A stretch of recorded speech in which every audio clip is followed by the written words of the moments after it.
Welcome back to my Spanish rust-free Land Rover. In this episode of rust-free Land Rover, took the carpet insulation out of the boot, found a little bit of rust, decided to take the seats out, and I found a little bit more. So pretty excited about it. Want to show you guys all the new treats that were left for me. So let's take a look. When I pulled it up, that bottom right corner looked really rotten. Also underneath, the seat belts look rotten, right along that seam, and right here look rotten as well.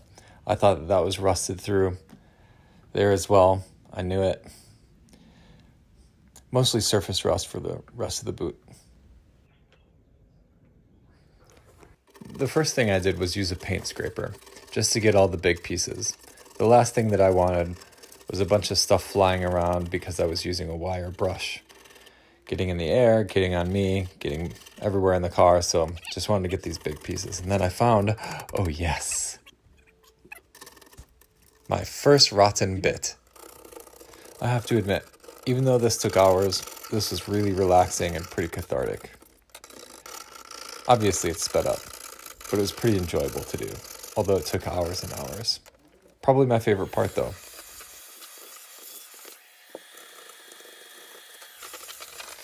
Now this whole part really gave me a new respect for anyone who tapes things off often.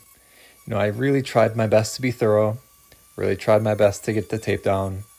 You know, even the ceiling, even the roof had plastic wrap on it, and I tried to tape it off, but you know, I found rusty particles everywhere. And before anyone says anything, yes, I was wearing all my protective gear, on my face at least, and so my lungs were safe from this. But this took a pretty long time. Here I am with a grinder wheel. I'm just trying to get. I already got the bigger pieces, so just trying to get everything that I can. And you can see some pretty porous areas, some places that the rust went through pretty deep. But the rotten piece that went through on the top right, that was really the only piece that I had to cut out.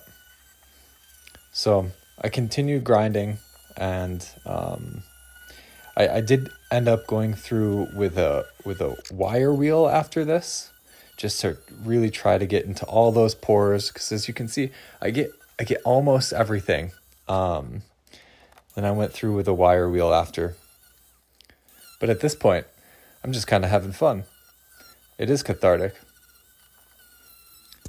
And you know, doing these voiceovers gives me an opportunity to see how inefficiently I went about this. That's okay.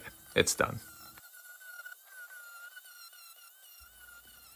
I did cut this, and I did re-weld it later, but that's in a different video.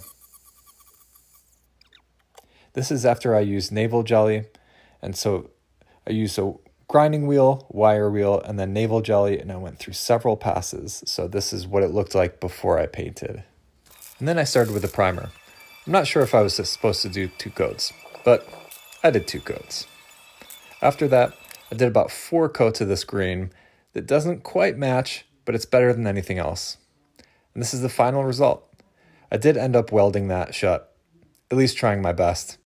It's a mix of weld and JB weld. And that's it. I'm happy with the result.